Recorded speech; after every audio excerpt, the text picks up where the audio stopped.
దేవునికి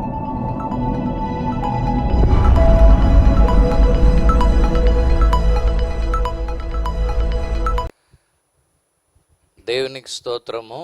Praise be to God. ఈ రీతిలో అందరినీ కలుసుకోవడము చాలా సంతోషము. We are happy to meet you all in this manner. మరలా ఒక నూతన వారము బైబిల్ స్టడీలో మనం వెళ్ళబోతున్నాం. We are going to go into a new week of Bible study. ఈ థర్డ్ లాక్డౌన్లో దేవుడు మనల్ని నడిపిస్తున్నాడు. And God is leading us in this third lockdown. 2 lockdown చాలా చక్కగా దేవుడు మనల్ని కాపాడి సంరక్షించి నడిపించి ఉన్నారు. And in 2 lockdowns, God has really preserved us and sustained us. 3 ఎప్పుడు కూడా బైబిల్లో సిగ్నిఫికెంట్ అయినది. And 3 in the Bible is significant. 3వ దాని తర్వాత జవాబు వచ్చేస్తుంది.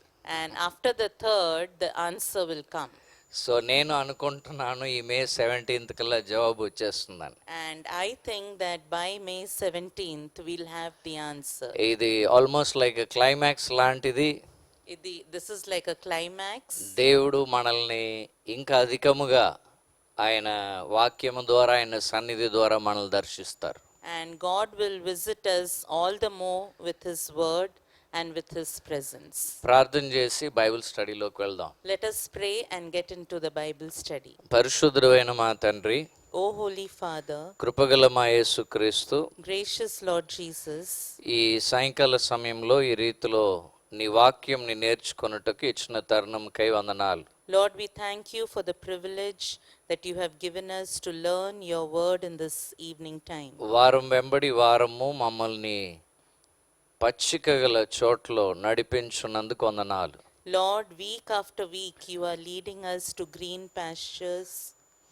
దానిని బట్టి నీకు వందనాలు చెల్లిస్తున్నాం. And Lord, we thank you for that. ఈ వారం కూడా తండ్రి ఆ పచ్చిక గల చోట్ల మేము వెళ్ళి నువ్వు అనుగ్రహించే దాన్ని భుజించి తండ్రి నెమ్మదిగాను శాంతిగాను బ్రతికే ఆ దీవెనలు ఈ వారం కూడా దయచేయండి. Lord, even in this week you lead us to green pastures and help us, Lord, that we will rest and find peace in you. యేసుక్రీస్తు నామములో అడుగుచున్నాం తండ్రి. In Jesus Christ's name I pray. Amen. Amen. అనుకున్న రీతిలో ఈ lockdown ప్రారంభించే టైంకి మనము యెహోషువ గ్రంథంకి వచ్చేసాం. And unexpectedly during this lockdown we came to the book of Joshua. జయ జీవితాన్ని ఆది కాండంలో ప్రారంభించాం. And we started the victorious life study from the book of Genesis. అది లాస్ట్ ఇయరే స్టార్ట్ చేసాం. And last year itself we started it. జాన్లో start చేసాం. Or I think in January మనం స్టార్ట్ చేసాం. we started. కరెక్ట్గా ఈ సమయంలో ఈ గ్రంథంకి వచ్చాం. And in the right time, this time we came to this book. And యెహోషువ గ్రంథం మొదటి 9 వచనాలే ఆయన జీవితానికి ఈ పుస్తకంలో ఈ గ్రంథంలో రాయబడిన జయాలన్నిటికీ ఆధారంగా కనబడుతుంది. And what we can see is in the book of Joshua, in the first 9 verses, that became the foundation for his victorious life. మరి మనం గతసారి మనం ఏం గమనించామంటే Last time what we saw is మన వాక్యంని వాక్య ప్రకారం మనం చేస్తే when we do according to the word of God, ఆయన ఆశ్చర్యమైన కార్యములు చేయవాడై ఉన్నాడు. he will do wonders. అంటే మనకు సాధ్యమైనది దేవుడు కోరుతున్నాడు, అది మనం చేయగలిగితే That means what God expects, the possible, if we can do it, God will do the impossible. దేవుడు అసాధ్యమైనది దేవుడు చేస్తాడు. God will do the impossible. అలాగే 3వ అధ్యాయము యెహోషువ గ్రంథము 7వ వచనంకు మనం వచ్చాము. And then we came to Joshua chapter 3 and verse 7. దేవుడు అసైన్మెంట్ మాత్రం ఇచ్చేవాడు కాదు. God is not a God who will only give the assignment. అంటే పని ఇవ్వడం దాన్ని చేయడానికి ఇన్స్ట్రక్షన్ ఇచ్చేవాడు మాత్రం కాదు. He is not a God who will give the assignment and give the instruction as to how to do it. నిబంధన మాత్రం చేయువాడు కాదు. He is not a God who will only do a covenant. ఆయన మనల్ని హెచ్చించే దేవుడై ఉన్నాడు. He is a God who will exalt us. So యెహోషువ విషయము 3వ అధ్యాయం 7వ వచనంలో నేను నిన్ను హెచ్చింపజేస్తానన్నాడు. So in the book of Joshua chapter 3 and 7 we see that God told him that I will exalt you. నూతన నిబంధనలో యాకోబు రాసిన పత్రిక 4వ అధ్యాయము 6వ వచనంలో ఒక మాట ఉన్నది. And in the New Testament, in the letter of James, chapter 4 and verse 6, ఒక మాట ఉన్నది. we can see one thing here. అక్కడ దేవుడు గొప్ప కృపని ఇచ్చును అని రాయబడి ఉంది. And here what is written is God will give greater grace.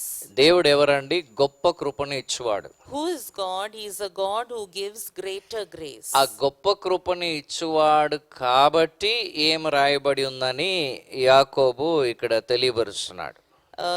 James is making it known because he is a God who gives greater grace.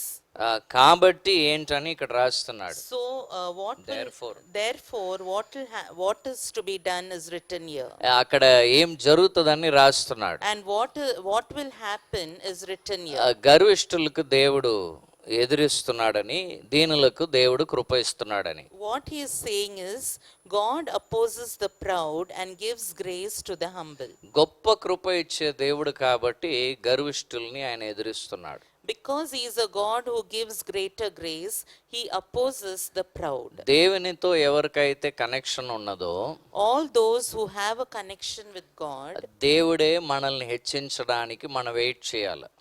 We should wait for God to exalt us. మనల్ని మనం హెచ్చించుకోవడానికి, లేక దేవుడు మనల్ని పై మెట్టుకు తీసుకురావడానికి దేవుడు ఏర్పాటు చేసినాడు. మనం వెళ్దామని ప్రయత్నించినప్పుడు దేవుడు దాన్ని ఎదిరిస్తున్నాడు. If we try to exalt ourselves, then God opposes it. పేతురు రాసిన మొదటి పత్రిక 5వ అధ్యాయము 5వ వచనంలో మనం అది చూస్తున్నాం. In 1 Peter chapter 5 and verse 5 we see that. అదే యాకోబు రాసిన విషయాన్నే రాస్తున్నాడు. He writes the same thing what James is writing.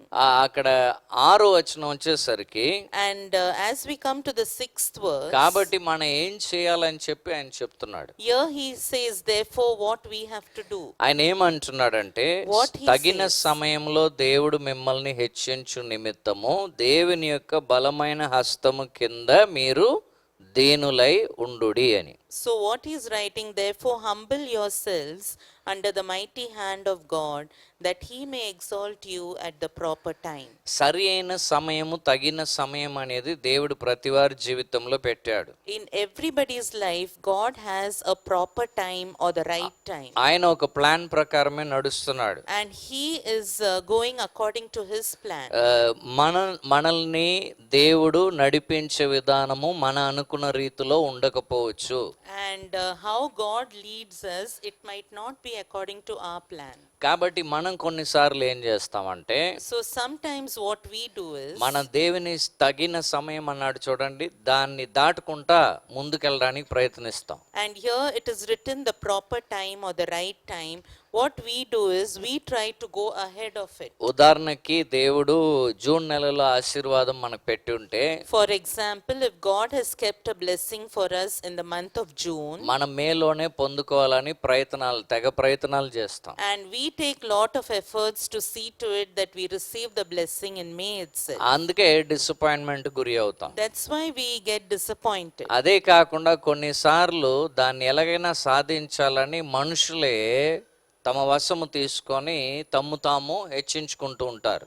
And some people, what they do is they take things in their own hands and they try to achieve things on their own and try to be exalted. అందుకే పేతురు ఏమంటున్నారంటే, ఆయన హెచ్చించడానికి ఒక తగిన సమయం పెట్టాడు, అంతవరకు మీరు ఆగండి అంటున్నాడు. So what Peter is saying, therefore you wait for the proper time. He has a time to exalt you. ఈ గర్వం అనేది గర్విష్ఠుల్ని దేవుడు ద్వేషిస్తున్నాడు. And God hates the proud people. గర్విష్ఠులు will always have pride goes before fall అని, ఖచ్చితంగా పడిపోవడం అనేది జరుగుతుంది. And proud people, for them in their lives, this fall will definitely come. మన జీవితంలో ఓటమి రావడానికి ఇది కూడా ఒక కారణం. And for in our lives to face defeat, this is also one of the మన reasons. గర్వం అనేది మనల్ని ఓటంలో నడిపిస్తుంది. Our pride will lead us to our fall. First లో ఎలా కనబడుతుందంటే బాగా అచీవ్ చేస్తున్నట్లు, పెద్ద ఉన్నత స్థాయికి వెళ్తున్నట్లు కనబడుతుంది. At first, it might seem that we are going to a very high level, or we are at a high level. ఆ నెబుకద్నెజర్ లాగా అంత కట్టి పట్టణాలన్నీ చేసి, ఓ మన వలన, మన పేరు కొరకు చేసాం, మన వలననే ఇది సాధ్యమైందని చెప్పిన ఆ స్థాయి వరకు తీసుకెళ్తుంది. And it will take us to a place like Nebuchadnezzar, where he said that I am the one who built everything, it is mine and it is my kingdom. అలాగే మనల్ని చాలా ఉన్నతమైన స్థితికి తీసుకెళ్తున్నట్లు కనబడుతుంది. So it may seem that it is taking us to a very high place. పర్లేదు, నేను చేసుకుంటున్నాను, నేను అచీవ్ చేసుకుంటున్నాను, బాగానే ఉన్నానని. Okay, I'm fine, I'm able to do it and I am okay. ఆ నెబుకద్నెజర్ ఒక మాట చెప్పాడు, ముఖ్యమైన మాట, ఇది దయచేసి చదవాలి. And Nebuchadnezzar told one word, and that is important, we need to read it. దానియేలు గ్రంథం 4:37. In the book of Daniel, chapter 4 and verse 37. చక్కని మాట చెప్పాడు. A nice word he spoke ఏం here. చెప్పాడు తెలుసా అండి? What he said is, ఆయన గర్వంగా నడుచువారిని దీనులుగా చేయగలడు, తగ్గించగలడని ఆఖరి భాగంలో ఇంగ్లీష్లో ఉన్నది.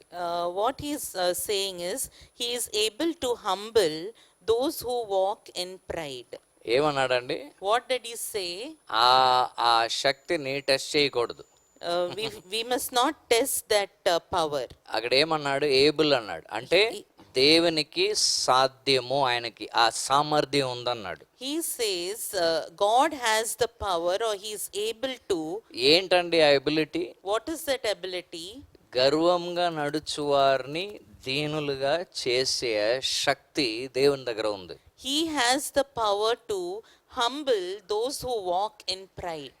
ఆ శక్తిని నెబుకద్నెజరు అనుభవపూర్వకంగా తెలుసుకున్నాడు. And that power Nebuchadnezzar experientially he came to know it. అటువంటి అనుభవాలు మనలో ఎవరికి రాకూడదు. And that type of experience no one of us should have. అందుకే యెహోషువ గ్రంథంలో దేవుడు యెహోషువకు చెప్పిన మాటని మనం చూస్తున్నాం. And that's why we are seeing the words that God gave to Joshua. దేవుడు చక్కని ప్లాన్ కలిగి ఉంటాడు మన పట్ల.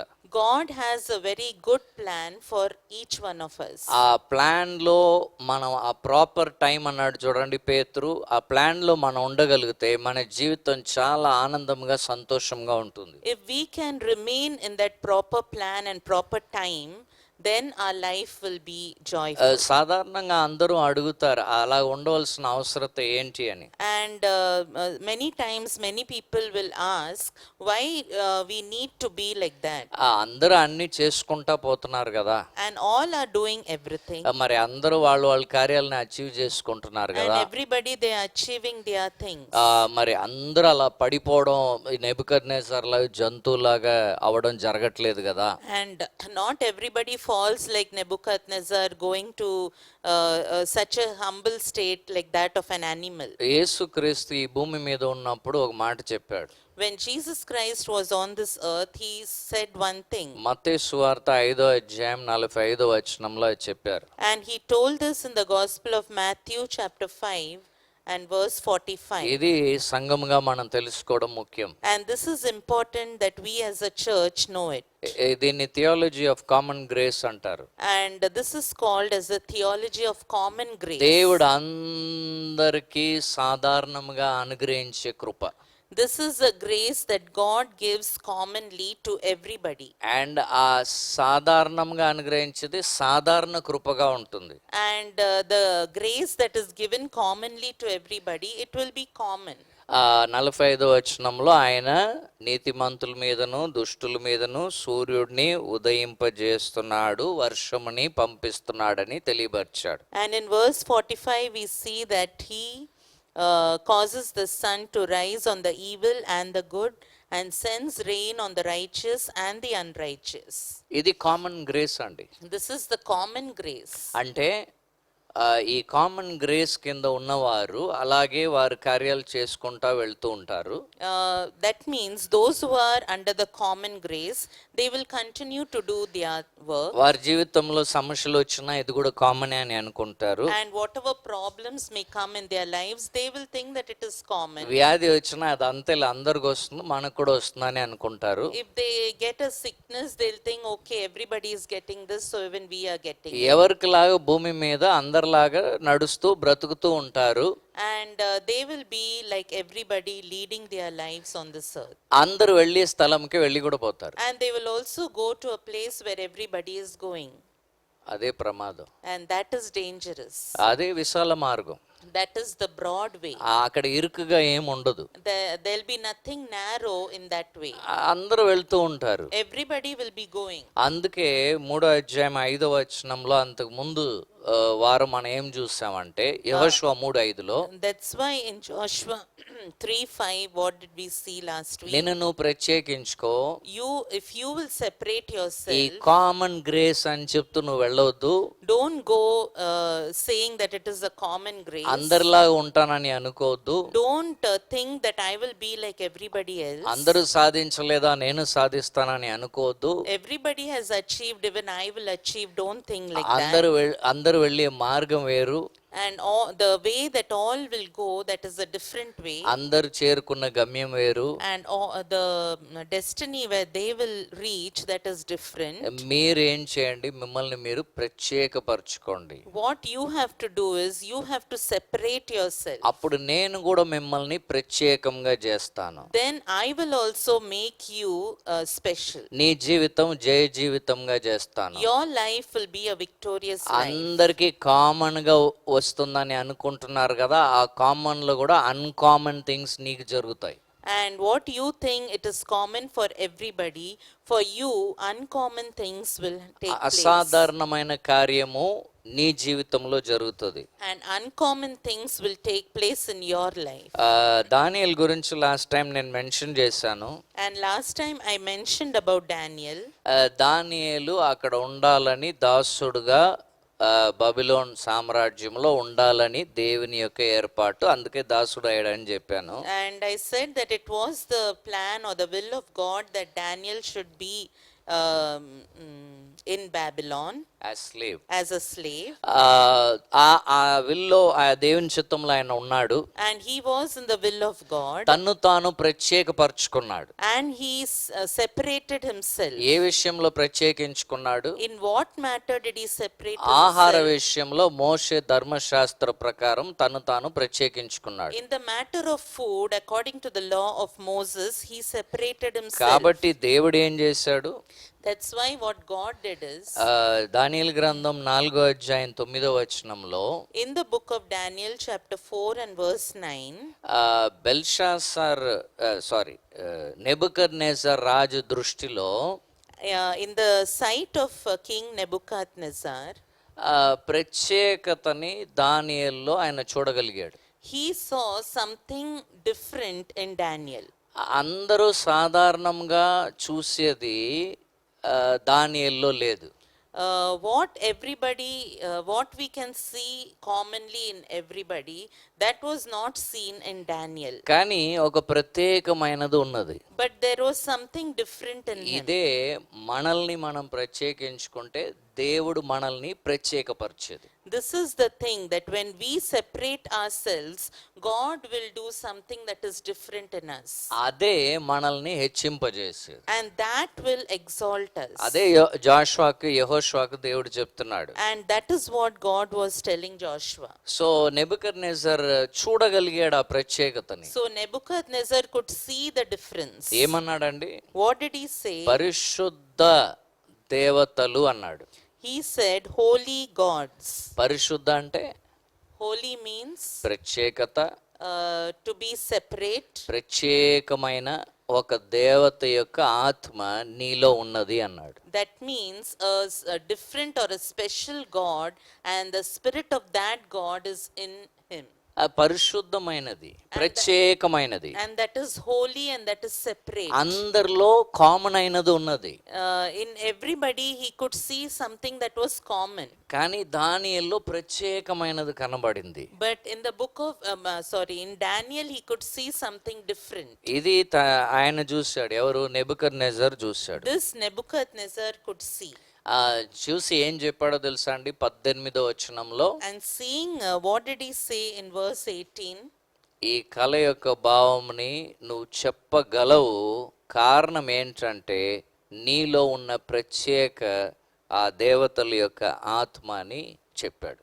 And what did he say is, you can interpret this dream because of the spirit of the holy gods that is in you. నీకు ఆ సామర్థ్యం ఉందన్నాడు. He said you are able to do it. ఒక అన్యుడు దానియేలులో ఆ సామర్థ్యంని చూశాడు. A Gentile could see that ability in Daniel. ఈ పరిస్థితుల్లో అన్యులు సంఘములో సంఘస్థుల్లో అదే చూడాలి. So in this situation, Gentiles should see this in the church. ఈ వైరస్ అనేది కామన్ గా అందరిని అఫెక్ట్ చేయవచ్చు. This virus can commonly affect everybody. ప్రపంచమంతా అందరినీ తాకుతుంది. It is affecting everybody in the whole of the world. అది డైరెక్ట్ గా అయితే డిసీజ్, ఇండైరెక్ట్ గా అయితే వేరే వేరే విధానాల్లో అది అఫెక్ట్ చేస్తుంది. If it is direct, it is a sickness. If it is indirect, in many other ways, it is affecting. మొత్తానికి ప్రపంచంలో ఉన్న అన్ని దేశాల్లో అందరినీ అఫెక్ట్ చేస్తుంది. That means that everybody in all the countries are affected with this virus. కానీ ప్రత్యేకత ఏంటండి? But what is the difference? దేవుని కొరకు తమ్ము తాము ప్రత్యేకించుకున్న వారిలో అన్యులు ప్రత్యేకమైనది పనిచేస్తున్నట్లు చూస్తారు. And whoever separates themselves for God, Gentiles can see something special or different in them. ఇదేదో నెబుకద్నెజర్ మాత్రం చూశాడని అనుకోకండి. Don't think that only Nebuchadnezzar could see it. ఇది ఒక రేర్ ఇదండి, ఎక్సెప్షన్ అని అనుకోకండి. Don't think it is rare or something exceptional. రాణి చూసింది. And a queen saw it. ఎవరు బెల్షాజార్ యొక్క పరిపాలనలో ఆ రాణి చూడగలిగింది. In Belshazzar's reign, the queen could see it. నెబుకద్నెజర్ కాలం అయింది. Nebuchadnezzar's time was over. Belshazzar కాలంలో, Then in the time of Belshazzar, ఆయనకి గోడ మీద రాతలు కనబడినాయి. he could see a writing on the wall. అప్పుడు రాణి వచ్చి చెప్పింది. That time the queen came and told him. 5వ అధ్యాయం 11వ వచనంలో, In chapter 5 and దానియేలు verse 11, 5:11లో, Daniel 5:11, మీ రాజ్యంలో ఒక మనిషి ఉన్నాడు, in your kingdom there is a man, ఆయనలో పరిశుద్ధ దేవతల యొక్క ఆత్మ ఉన్నది అని చెప్పింది. and she said, in him is a spirit of the holy gods. ఆయన ఏమన్నారో తెలుసా? బెల్షాసారు And what did Belshazzar tell? 14వ వచనం. In verse 14, చాలా ఇంట్రెస్టింగ్ గా ఉంది. this is very ఆ interesting. పరిశుద్ధ దేవతల యొక్క ఆత్మ ఉంటే ఏమేమి ఉంటదని ఆయనే చెప్పాడు. He himself told, if the spirit of the holy gods is there, then what all will be there in that person. 14వ వచనంలో In the 14th verse, illumination, వెలుగు అన్నాడు.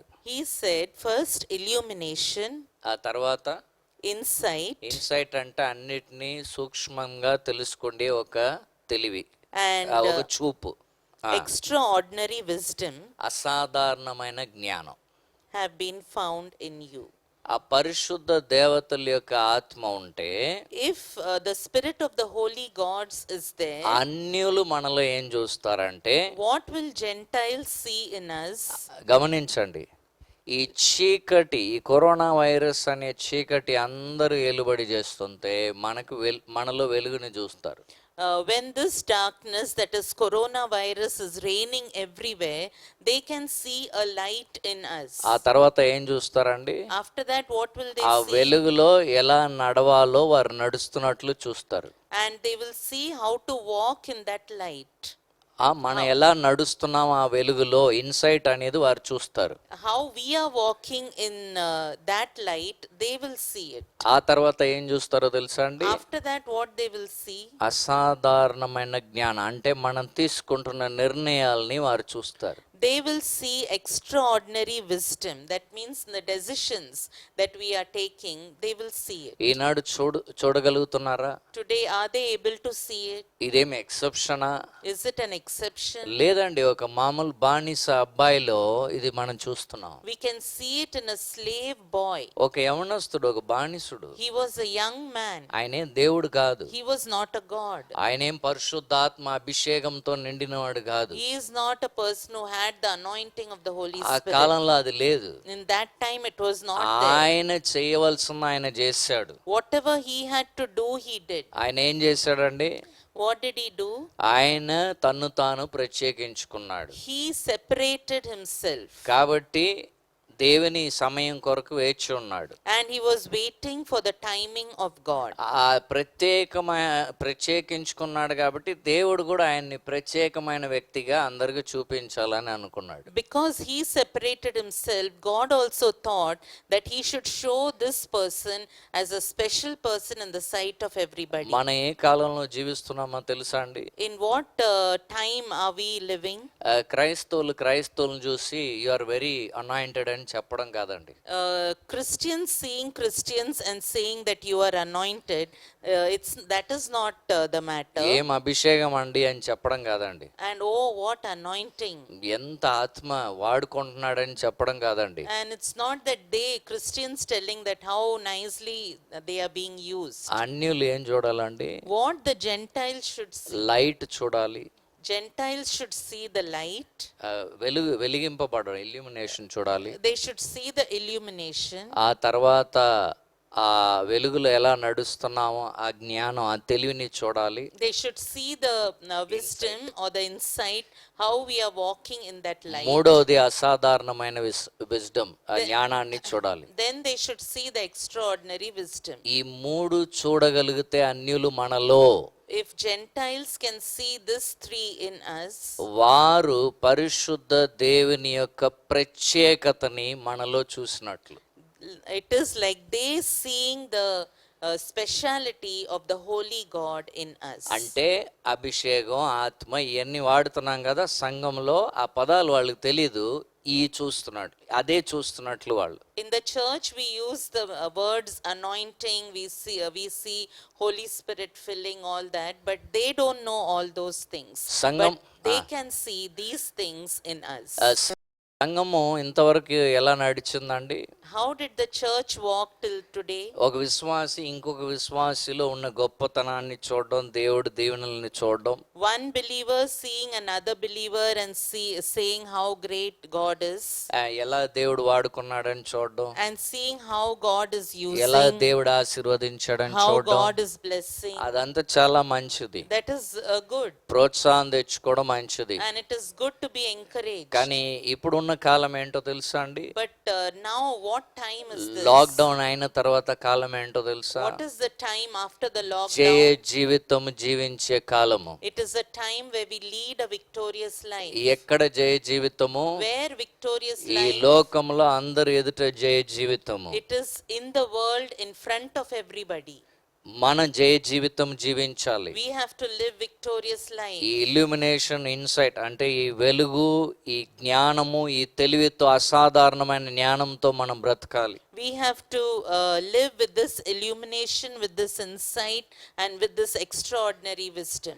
ఇది ఇతరులు చూడాలి. And this others should see. జాషువాకు దేవుడు అన్నాడు, And God told Joshua, నేను నిన్ను హెచ్చింపజేస్తాను. that I will exalt you. ఏం జరిగిందండి?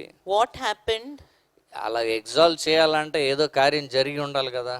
And if God has to exalt him, something should have happened. ఏం చేశాడు ఆయన? What did he do? విన్నాడు దేవుడు హెచ్చింపజేస్తానని, He heard that God will exalt him, నమ్మాడు, and he believed. కానీ ఆయన ఒకటి చేశాడు. But he did one thing. అది ఏంటో గమనించి ముగిద్దాం. And we'll see what it is and finish. అది 3వ అధ్యాయము 15వ వచనంలో రాయబడి ఉంది. It is written in chapter 3 and verse 15. యెహోషువ గ్రంథం 3వ అధ్యాయం 15వ వచనం. Joshua 3:15. అంటే ఆ బలమైన హస్తం కింద ఉండండి తగిన సమయంకై అని చదివాము. And we read that you be under the mighty hand of God.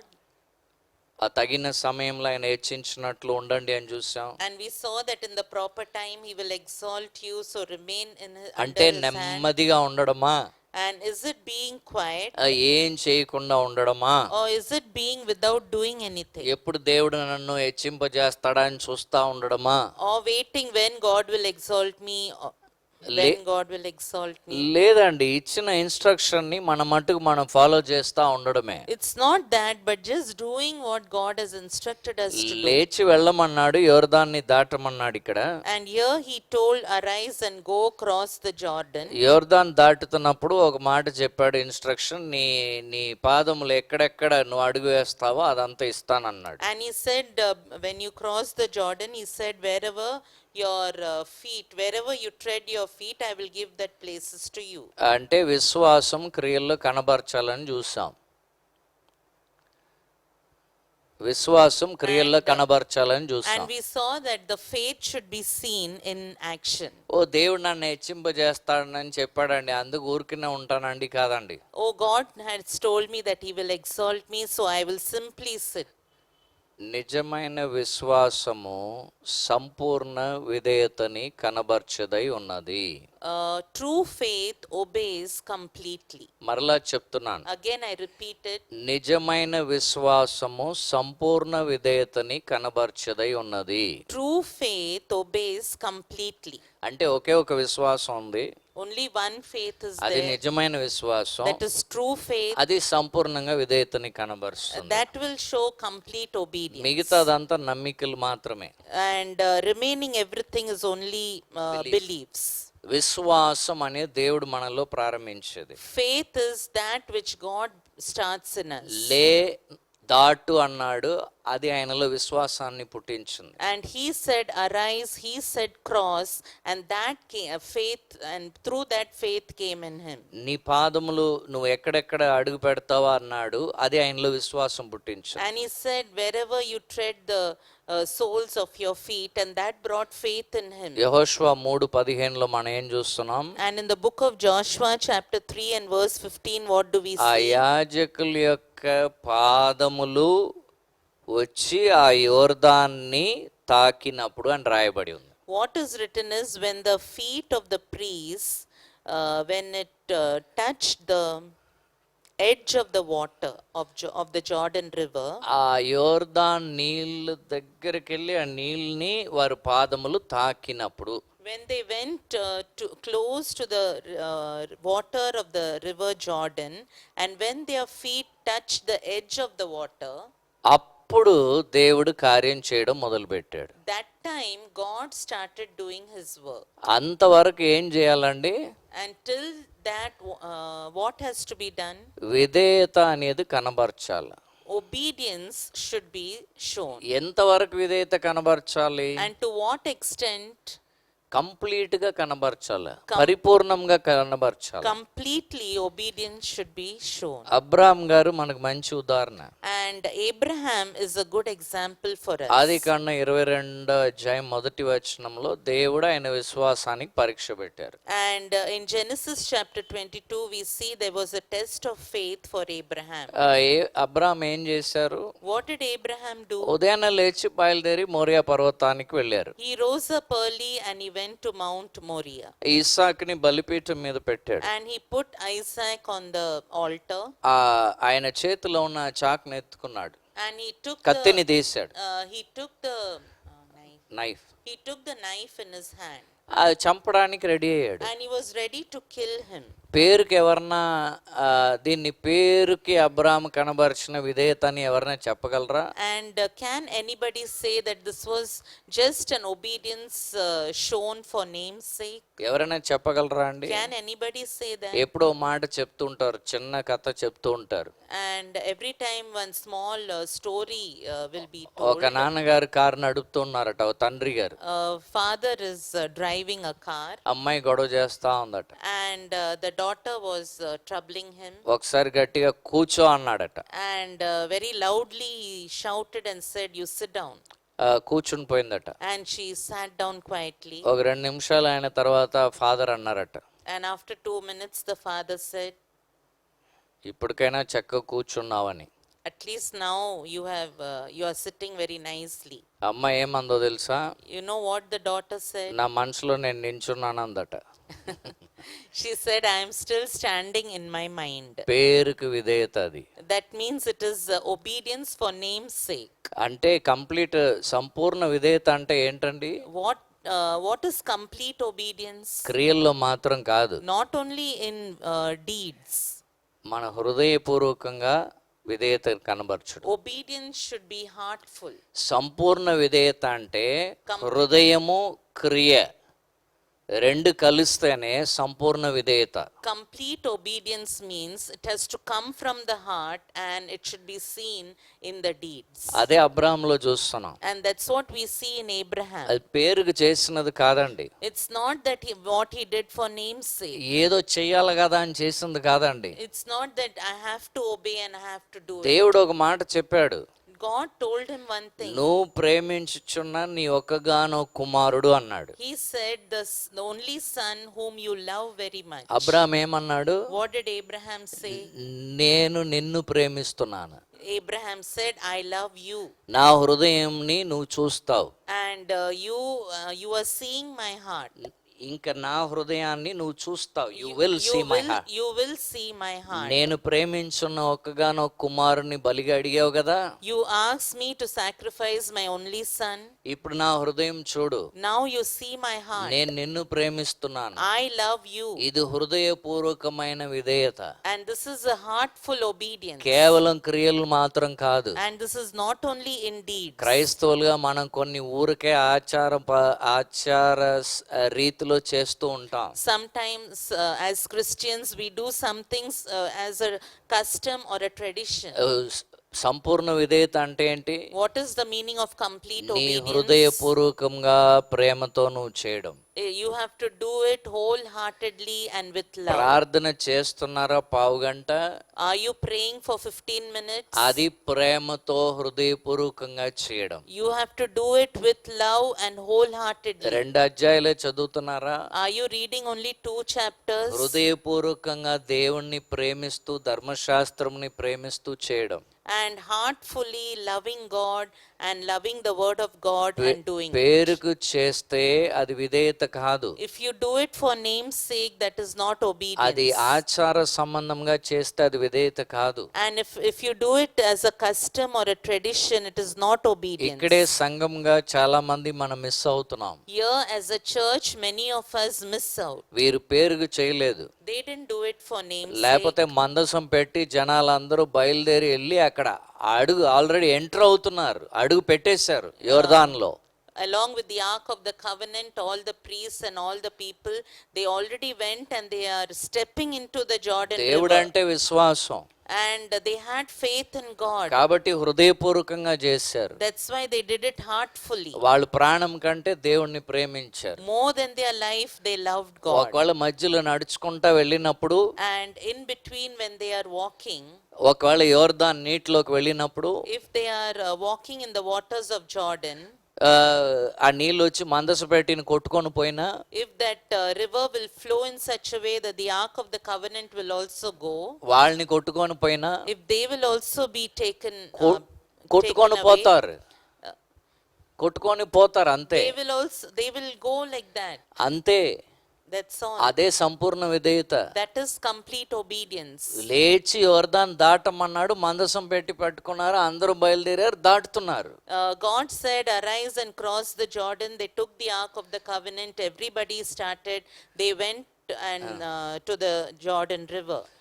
Morya పర్వతం మీద ఇమ్మన్నాడు, ఇచ్చేస్తున్నాడు. And he said sacrifice on Mount Moriah. He went to Mount Moriah. ఇదేనండి సంపూర్ణ విధేయత. This is the complete ఈ obedience. సంపూర్ణ విధేయతలోకి మనం రాగలిగితే, If we can come into complete obedience, అంటే మన క్రియ మన హృదయము రెండు కలవాలి. that means our deeds and our heart both should unite. మనసు హృదయం ఎక్కడో, క్రియలు ఒక దగ్గర అయితే అది విధేయత కాదు. If mind and heart is somewhere else and something else we are doing, that is not complete obedience. అవసరమైనది ఏంటి? What is necessary? ప్రేమతో చేయడం. We have to do it with love. ప్రేమిస్తూ ఆయన సమయం కొరకు ఆయన బలమైన హస్తం కింద ఆగి ఉండడం. Loving him and waiting under the mighty hand of God for his proper time. ఆయన ఏమేమి ఇన్స్ట్రక్షన్ ఇచ్చాడో దాన్ని మాత్రం చేస్తూ వెళ్ళడం. Whatever instructions he has given us, just doing it and going forward. సమయం అవుతుంది కాబట్టి ఒక వచనం చదువుదాం. Because time is running, we'll see one verse.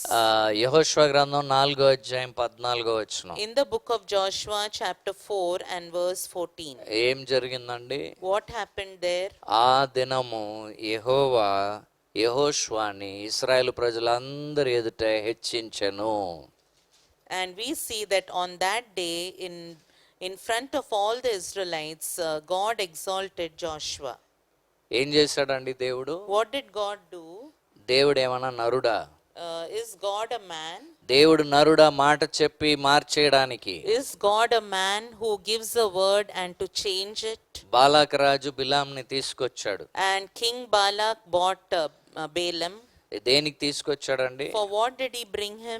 ఎలాగైనా ఆశీర్వదింపబడిన వారిని శపించయ్యా అని. You somehow curse these blessed people. First attempt fail అయింది. First attempt failed. Second attempt try చేస్తున్నాడు. Second attempt they were trying. He was trying. అప్పుడు దేవుడు బిలాము చేత మాట్లాడించాడు. Then God spoke through Balaam. ఏమన్నాడో తెలుసా? What did he say? సంఖ్యాకాండం 23వ అధ్యాయం 19వ వచనంలో, And in Numbers 23 and verse 19. దేవుడు నరుడు కాదయ్య అబద్ధం ఆడడానికి. And he is not a man who should lie. దేవుడు నరపుత్రుడు కాదయ్య మనసుని మార్చుకోవడానికి. And he is not a son of man that he should repent. ఆయన చెప్పి చేయకుండా ఉంటాడా? And will he say and not do it? ఆయన మాట్లాడి స్థిరపరచకుండా స్థాపించకుండా ఉంటాడా? And will he speak and not establish it? ఎటువంటి దేవుడిని యెహోషువ వెంబడిస్తున్నాడు? And what type of God What is, kind of God? what kind of God is Joshua following? ఇటువంటి దేవుణ్ణి. He is following such a God. చెప్పిన మాటని నెరవేర్చే దేవుణ్ణి. He is a God who says a word and fulfills it. ఈనాడు సంఘం ఎవరిని follow అవుతుంది? Today, whom is the church following? యెహోషువ యొక్క దేవుణ్ణి.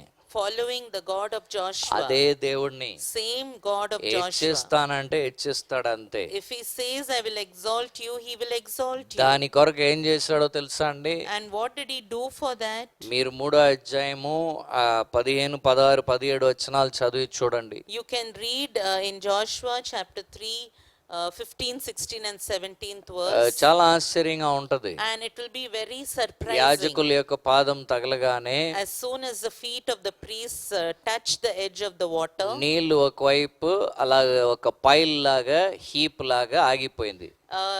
the water stood as a pile. ఒకవైపు ఆగింది. It stood in one side. అది బాగుంది చదవడానికి. That is good to read it. కానీ ప్రవహిస్తా ఉందిగా, పైన నుండి కిందకు వస్తుందిగా నీళ్లు, అదే రాయబడి ఉంది అక్కడ. But the river is flowing from up. It is just flowing. పైన నుండి కిందకి ప్రవాహం లాగా వస్తుంది. From up it is flowing down as a. ఇప్పుడు అడ్డుగా పైల్ అయింది. And now it is standing as a pile. River ఆగలేదు. The river didn't stop. Flow అవుతా ఉంది. It is flowing. 10,000 మంది దాటారు. But 10,000 people crossed. 1,00,000 మంది దాటారు. 1,00,000 crossed. 2,00,000 దాటారు. 2,00,000 crossed. ఫ్లో అవుతా ఉంటే ఏమవ్వాలండి? ప్రవహిస్తా ఉంటే If it is still flowing, what should happen? పైలు పెద్దదవుతా ఉండాలి. The pile should become bigger and bigger. వీరు నిలబడి ఉన్నారు కాబట్టి యాజకులు Because the priests were standing. యెహోషువని హెచ్చింప చేయాలి కాబట్టి, Because God had to exalt Joshua. నది ప్రవహిస్తూ అది పెద్ద పైలు పెద్దదవుతా ఉంది. జనాలు మాత్రం దాటుతా ఉన్నారు హీప్ లాగా. The river was flowing and flowing, but it stood as a heap. And people were crossing. ఆ పదమునకు అర్థం ఒక పైల్. పుస్తకం స్టాక్ చేసి ఒక పెద్ద కుప్పలాగా చేస్తే ఎలాగా, అదే ఆ పదం. నది అలాగ అయిపోయింది. And how if we keep all the books and make it as a big pile, that word is used there for లేకపోతే the ఒక river. రాళ్ల కుప్పలాగా. otherwise Stones. otherwise piling stones one above the other. So నీళ్లు పెరుగుతానే ఉంది, So the water was increasing, ఆ నీళ్లు యొక్క కుప్ప పెరుగుతానే ఉంది. and the water was increasing, మనుషులు దాటుతానే ఉన్నారు. and the people were crossing. ఆ దినమున దేవుడు యెహోషువని హెచ్చింపజేశాడు. On that day God exalted Joshua. ఎంత గొప్ప దేవుణ్ణి మనం సేవిస్తున్నాం. How great a God are we serving? ఇటువంటి దేవుని యందు విశ్వాసం ఉంచకపోతే ఎంత దౌర్భాగ్యులు మనము. And if we cannot believe in such a great God, we are so pitiable. ఇటువంటి దేవుని మాటకి సంపూర్ణ విధేయత కనబరచకపోతే ఎంత పోగొట్టుకుంటున్నాం మనం. And if we cannot show complete obedience to such a great God, how much we are losing. ఎన్ని ఆశీర్వాదాలని మనం పోగొట్టుకుంటున్నాం. How many blessings we are losing. ఎన్ని instructions దేవుడు మనకిచ్చాడు. So many instructions God gave us. Personal గా దేవుడు మీకేం చెప్పి ఉన్నాడు, And what is the personal instruction that God has given దానిని you? మీరు చెయ్యండి. You do that. హృదయపూర్వకంగా చేయండి. Do it heartfully. దేవుడు విత్ హోల్ హార్ట్, పరిపూర్ణ హృదయంతో Do it చేయండి. with the whole heart. అప్పుడు దేవుడు కార్యం చేస్తాడు. Then God will do it. అప్పుడు దేవుడు ఒక్కొక్క మెట్టున తీసుకువెళ్తాడు. Then God will take you one step ahead. Corona virus సంఘముని ఆపలేదు. And coronavirus didn't stop the అది church. డైరెక్ట్ గా అఫెక్ట్ చేసినా ఇండైరెక్ట్ గా అఫెక్ట్ చేసినా దేవుడు ఉన్నాడు నడిపించడానికి. Whether it affects directly or indirectly, God is there to lead us. అన్నిటిని దాటుకొని వెళ్ళే ఒక మార్గం యేసుక్రీస్తు దగ్గర మాత్రమే ఉన్నది. And overcoming everything and going forward, only Christ has a way for it. మాట చెప్పి మార్చుకోవడానికి మనిషి కాడు. He is not a man to say something and change. ఆయన చెప్పుతే ఈ వాక్యం ద్వారా మీతో పర్సనల్ గా మాట్లాడిందే. If God has personally spoken to you through the word, that's it. He has spoken. ఈ థర్డ్ లాక్డౌన్ లో అయినా At least in this third lockdown, మీరు దేవుని సన్నిధిలో కూర్చొని you sit in the presence of God దేవుణ్ణి మాట్లాడమని కోరండి. and ask God to speak to you. మీ బాధలు, మీ సమస్యలు సమస్త ఆయనకి చెప్పండి. And tell all your problems and all your troubles to him. ఈ వైరస్ తెచ్చిందో లేక ముందు నుండి ఉన్నదో ఏదైనా ఆయనకి చెప్పండి. Maybe it is because of the coronavirus, or maybe it is from long ago. మీరు చెప్పండి. You tell those problems to God ఆయన్ని మాట్లాడమని చెప్పండి. and ask God to speak to you. ఆయన ఏ మాట మీకు సెలవిస్తున్నాడో అది చేయండి. And whatever God speaks to you, you do it. అదే మీకు జయమార్గం. That is your way of victory. ఏదైనా దాటుకుంటూ వెళ్తారు. And you will overcome anything. దేవుడు అడుగడుగున హెచ్చింపజేస్తాడు. And God will one step by step exalt you. ఇంక మీదట సంఘము కాదు, అన్యులు చూస్తారు. And from now on, it will not be the church, but the Gentiles will see it. మన భారతదేశంలో ఉన్నవారు చూస్తారు. The people in our country will see it. ఏంటి వెలిగింపబడడం, What is to be enlightened? ఏంటి ఇన్సైట్, ఏంటి దృష్టి, What is this insight, and ఏంటి అసాధారణమైన జ్ఞానము, what is that extraordinary wisdom? ఏంటి వెలిగింపబడము, What is illumination? ఇదంతా ఇతరులు చూస్తారు. All this, the others will see it. దేవుడు మనల్ని లోకం నుండి ప్రత్యేకపరిచాడు. God has separated us from the world. దాన్ని కాపాడుకోగలిగితే ఇంకా ప్రత్యేకమైన రీతిలో నడిపిస్తాడు. If we can keep it, God will really lead us in a special way. రాబో దినంలో ప్రత్యేకమైన రీతిలో మిమ్మల్ని నడిపిస్తాడు. In the days to come, He will lead you in a special way. మీ భయమైన దిగులైన ఏదైనా ఆయన మాట్లాడమని అడగండి. Whether you have fear or dismay or anything, ask God to speak to ఆయన you. మాట సెలవిస్తే విశ్వాసం బయలుదేరుతుంది. When He speaks, faith will come in us. విధేయత కనబరచండి. And show obedience. మిగతా అన్ని ఆయన చేస్తాడు. And remaining He will do. ఇతరులు చూస్తారు. And others will see. ఆయన నామానికి మహిమ వస్తుంది. And glory will come to His name. ఇదే క్రైస్తవ జీవితం అయిపోతుంది. And this will become the Christian life. అదే యెహోషువ జీవితం అయిపోయింది. That's what became Joshua's life. దేవుడి వాక్యం దీవించును గాక. May God bless this word. ప్రార్థన చేద్దాం. Let us pray. పరిశుద్ధుడు అయిన మా తండ్రి, కృపగల మా యేసయ్య, O Holy Father and gracious Lord Jesus, ఈ వాక్యంని మాకు ఇచ్చినందుకు వందనాలు. Lord, thank you for giving us this word. మాకని మీరు ఏర్పాటు చేసిన జయ మార్గంకై వందనాలు. Thank you, Lord, for the way of victory that you have arranged for us. మీరు మాట సెలవిస్తే మేము బ్రతుకుతాం. Lord, when you speak a word, we will live. మాలో విశ్వాసం పుడుతుంది. Lord, faith will come into us. మేము విధేయతను కనబరిస్తే దాని ఫలితాన్ని చూస్తాం. And when we show obedience, we will see the reward. పూర్ణ హృదయంతో నిన్ను ప్రేమించుటకు సహాయం చేయండి. Help us to love you with our whole heart. పేరుకు మా భక్తిని కట్టుకున్న విధానం నుండి మాకు విడుదల ఇవ్వండి. Lord, give us or deliver us from all the tradition and customs that we have followed in our spiritual life. మా భక్తి అంతా వ్యర్థంగా ఉన్నది ప్రభువా. Lord, all our spiritual life is in vain. మా భక్తి మాకేం తెచ్చిపెట్టలేదు. It didn't bring anything to us. అన్యులు మాలో ప్రత్యేకమైన ఆత్మని చూడలేదు ఇప్పటి వరకు. And Gentiles didn't see that special or a different spirit in us. మేమే ఒకరినొకరిని చూసుకొని చెప్పుకుంటున్నాం. We only see each other and we keep telling to one another. సంఘమే ఇంకొక సంఘంనే సంఘస్థుడిని పొగుడుతూ ఉంటది. And church, one believer is talking well about the other believer. ప్రభువా, అన్యులు మమ్మల్ని చూడట్లేదు. Lord, the Gentiles are not seeing వెలుగుని us. చూడట్లేదు. They are not seeing the light. అసాధారణమైన జ్ఞానంని చూడట్లేదు. They are not seeing the extraordinary wisdom. వారు యేసుని చూడట్లేదు. They are not seeing Christ. క్రీస్తుని చూడట్లేదు. They are not seeing Christ. ప్రభువా, మాలో సాధారణమైనదే చూస్తున్నారు. Lord, they can see only the common things in us. ప్రభువా, మాలోకి ఒక మార్పు తీసుకురండి. Lord, bring a change in us. ఈ 3వ లాక్డౌన్ లైనా మాకు వెలిగింపచేయండి. Lord, at least in the 3rd lockdown, illuminate us. ప్రభువా, మాకు ఆ దూరదృష్టి దయచేయండి, ఆ ఇన్సైట్ ఇవ్వండి. Lord, give us that insight, O Lord. ప్రభువా, మాకు అసాధారణమైన జ్ఞానం ఇవ్వండి. Lord, give us that extraordinary నీ wisdom. నామాన్ని గణపరచండి. And Lord, glorify your name. యేసుక్రీస్తు నామములో అడుగుచున్నాం తండ్రి. In Jesus Christ's name I pray. Amen. Amen. ఆమేన్. మన తండ్రి అయిన దేవుని ప్రేమయు, యేసుక్రీస్తు వారి కృపయు, పరిశుద్ధాత్మ దేవుని సన్నిధి సహవాసం సదాకాలము తోడై ఉండి నడిపించునుగాక. Amen. ఆమేన్. ఆమేన్. దేవుడు దీవించునుగాక. God bless you all. May God bless you.